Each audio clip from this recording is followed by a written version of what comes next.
The photographer in me is screaming to pull over and grab that shot. It is one of the most breathtaking scenes I've ever seen, but also incredibly frustrating. And the frustration of knowing I can't capture it exactly how I want. It's almost embarrassing. This is the only photograph I've managed from this entire day, but it's gonna haunt me for a long time, those shots that I couldn't take. You know, every year I come back from the Midwest with terabytes of photos and videos that I just can't wait to go through. But I've always got that nagging feeling that I've missed something. Not a storm. I mean, I've never felt like I've ever missed a storm or any part of it.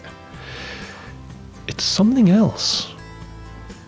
Now, if you watch my recap of last season, and I'll put a link up there in the corner, you'll know I had 1 or 2 issues with trying to capture the shot that I wanted. Now, I don't lead these trips. I drive the second car, which means those moments when the sky goes nuts, I'm having to watch the road. I have to make sure the convoy stays together, and I have to prioritise the guests getting their shot and their memories. And I told myself that, yeah, that was the problem. The constraints, the fractured attention. If only I had more freedom, if only I could stop when and where I wanted to, I'd take a better photo. But in the months since I got back from that tour, I started wondering whether that was actually true. Whether the constraints were the problem, or whether the problem was, more likely, actually me. And whether I even knew what I was looking for in the first place. And you know what? There's a German romantic painter who's been dead for a couple of centuries, who might have something to say about all this. But before I get too deep into that, I want to take you briefly through what every storm chaser should be packing. So, obviously, first things first, plenty of shorts, but as well as packing plenty of shorts, me in particular, I need to pack plenty of jeans because I just get absolutely bitten to shreds off whatever the hell is lurking in there. And, you know, before I know it, I'm sort of having to wear jeans or pants or trousers or anything long-legged just to protect my legs because I just break out in a massive rash. Plenty of t-shirts, and because I don't want to be wearing the same t-shirt twice, bring some nice sort of posh shirts as well. And the simple reason for that is because I'm going to be out there for 3 10-day tours basically, and you never know if you're going to run into a hotel that has a laundrette or not, so you have to come prepared. Plus, you know, if there's a down day, you might want to go out somewhere nice, so it's always nice to have you know, like a decent shirt handy or something like that. When you're out there for that long, it's a little bit of a balancing act between how much clothing you can pack and how much you have to let go because you have to pack so much electronics and so much kit as well. So what I'm going to do is pack all the clothes first, then pack the kit, weigh everything, and then just start tossing stuff I think I can get away with. Always roll everything because it takes up less space. But important stuff, camera gear.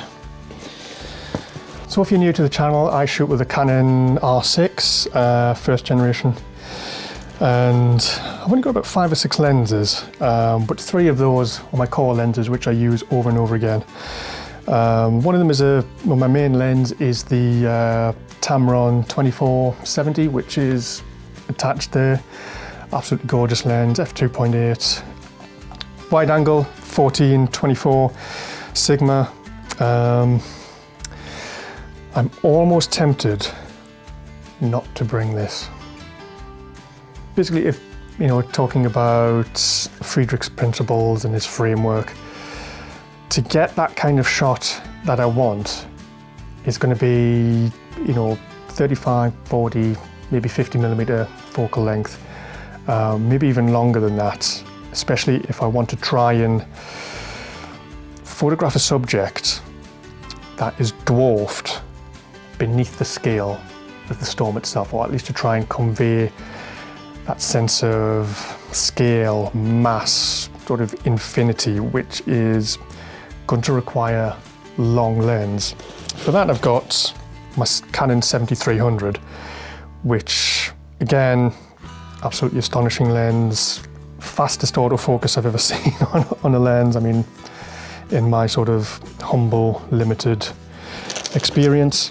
As far as the wide angle is concerned, you know, yes, of course I'm going to pack it anyway because, yeah, for time lapses, that kind of thing. Drone, don't know whether I'm going to bring that this year. Again, if I've got too much of everything else, the drone will be the first to be jettisoned, because certainly last year I didn't really have that much time to use it. I think I only used it twice, once at the Arnott tornado before it dropped, and secondly, that amazing supercell that kind of just floated over the mountains there. And I was able to use it at that point, but it's, you know, it's not 4K, it's a 2.5K lens, and for all my video work, especially on my Patreon, I like to shoot 4K, and I don't really like the idea of upscaling it, because that's, you just don't get the sort of clarity that I'm after. Selfie sticks, one for the DJI Action 4 there, and one for the phone. The phone one will be when I'm doing stuff for C Nature's Fury. This will be for doing stuff for this channel and Patreon. Rode microphone with Dead Kitten, because I'm absolutely determined just to shoot raw video of a thunderstorm with lightning going off. It's, well, just to capture that sound of thunder. Something in, you know, the last 4 or 5 years of chasing, whether in the States or in this country, I've still not been able to get. But I'm determined. I will get it. Of course, in here I've got the usual things: lens cleaning fluid, sensor wipes, Mozzie net. I don't need that because I'm not in the GV tills. And waterproof cover, and other sort of lens scrubby cleaning things, and yeah, that's about it really. And just another note as well, if you saw my last video, which was on mean stacking, the only filters I carry are polarizing filters, which are always strapped to the front of all my lenses. They're the only filters I ever use. And the tripod I have is the Peak Design. It's the aluminium version, which is obviously heavier than the carbon fiber one. Basically, in my experience, you're going to be in a stormy, windy environment. A heavier tripod is going to be a lot more sturdy than a light carbon fiber one. Especially as, you know, kind of the big carbon fiber ones tend to be quite thick and chunky, and that's just a lot more surface area for the wind to pick up. The Peak Design is actually quite aerodynamic. That'll be an interesting test really, to see, you know, to put a Gitzo and a Peak Design side by side to see which one blows over first. Yes, I don't carry lightning triggers either. I capture my lightning through time lapse. Caspar David Friedrich, that aforementioned German romantic painter who's been dead for a couple of centuries, is an inspiration to a lot of modern landscape photographers, and I'm no exception to that. And recently, I've been going down a bit of a rabbit hole. I'm working on a video that features his work and his influence, and somewhere in that process, something clicked about my own photography that I hadn't really been able to articulate before. Now, Caspar didn't just paint landscapes. He painted what it feels like to stand inside a landscape and be made aware of your own smallness. And the more I studied Friedrich's compositional principles, the more I kept thinking about how that could translate to the plains. Everything he was reaching for, the sublime, the overwhelming sense of scale, that transient light, it's all there, every single chase day. I just haven't been making photographs about it. Take his figures for instance. Friedrich's figures are almost always seen from behind. They're back to camera, facing the landscape. They're not the subject, they're the conduit. You're meant to project yourself into their position and feel what they feel standing in front of something vast. Now, out on the plains, I have potentially 7 other people to choose from, which means I have 7 potential Rückenfiguren, if I'm quick enough and they'll stand still for a couple of seconds.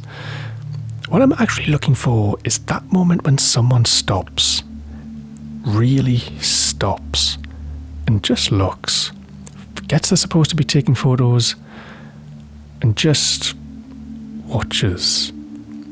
That's the shot. That's Friedrich. Friedrich never lets you straight to the subject. There's always something in the immediate foreground that you have to pass through. A rock, a cross, the edge of a cliff. The composition becomes a journey rather than a view.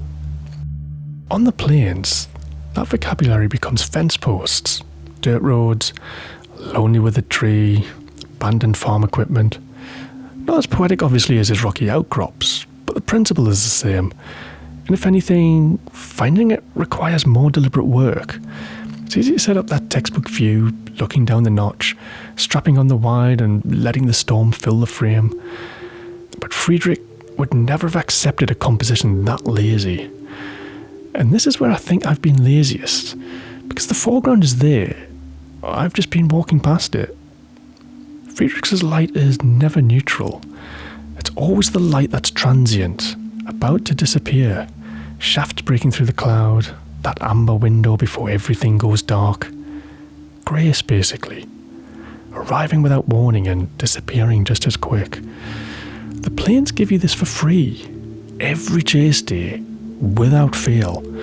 It's just that most of us are looking at the wall cloud when it happens.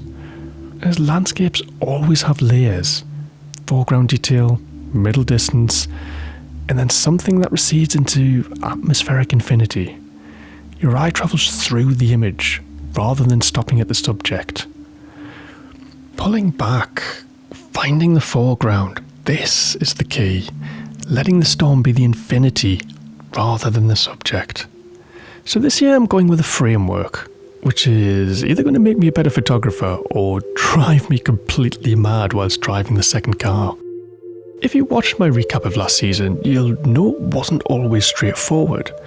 The planes delivered, the storms were there, but somewhere between the meteorology and the driving, the camera fails and the convoy decisions, my photography got squeezed into whatever was left over. And don't get me wrong, I still came home with good images. You know, they were technically solid, meteorologically interesting, commercially useful, but I was just quietly disappointed in myself in a way I couldn't quite explain at the time. I think I can explain it now. And it was basically, I was documenting. I wasn't seeing, which is an easy thing to say, but it's also an easy thing to forget because on top of all the other responsibilities that can hinder getting that perfect shot, it's also all too easy to get lost in the spectacle. This isn't a bad thing per se. There are times when the storm itself becomes an abstract canvas and, you can just set up the camera and let the storm do its thing, especially when it comes to time-lapse. But I need to go one step further this time. My rule on these trips is straightforward. I drive the second car in 2-vehicle convoy. All I have to do is keep position, watch the road, watch the radar, and make sure everybody in my car is happy and comfortable, which is genuinely less pressure than leading the whole operation. I'm very aware of that. I do not envy the decisions the lead car has to make. The positioning, timing, when to punch, when to pull back. That's a particular kind of mental load that doesn't leave much room for anything else. But sometimes I wish I could, if just to get that shot. Either way, relatively speaking, I've got it easy. And I'm still using it as an excuse. But here's the reality. When we're moving, which is most of a chase day, my attention belongs to the road and the convoy. That's non-negotiable. But when we stop, when we're in position, when the storm is doing what we came to see, that's when I should be fully present as a photographer. And last season I just wasn't. So what I'm actually preparing for this time is learning to work in the margins. that's where my photography is going to live this season, with a Friedrich framework in one eye and whether the second car needs to move in the other. So what am I actually trying to make? Because a framework is only useful if it produces something, and at some point this contemplation has to become the work. The primary goal here is a coherent body of still images, not a highlight reel of the best storms, not a collection of technically impressive supercell shots. Something more like a series of encounters, images that have a consistent philosophical logic running through them. But more importantly, the storm as infinity, is the thing the image travels toward, rather than the thing the image is of. If I come home with 10 images that genuinely hold together as a body of work, that's going to be a more successful trip than coming home with 200 technically excellent shots that don't say anything to each other. I mean, the principles make sense right now, but whether Friedrich's framework survives contact with a meteorologically indifferent supercell in an arena that doesn't care about that framework, I genuinely don't know. I've spent the winter reading and thinking and reshooting and trying to understand what I actually want to make. And I think I know, which is a different feeling than most years, where I've just pointed at myself at the storms and hoped something amazing happened. Something always does, that's never really the problem. The problem was me, and whether I was ready to receive it. You know, I might come back with the work I've described in this video. I might come back having abandoned the framework entirely by day 2 because a tornado was doing something too extraordinary to be philosophical about. I mean, both of those would be honest outcomes. If you want to see how it goes, the images, the time lapses, the mean stacks, the moments I managed to find in those margins, I'll be sharing everything throughout the trip and then producing feature-length videos once I'm back. The successes and the failures, because that's what this channel is. Not the highlight reel, the attempt.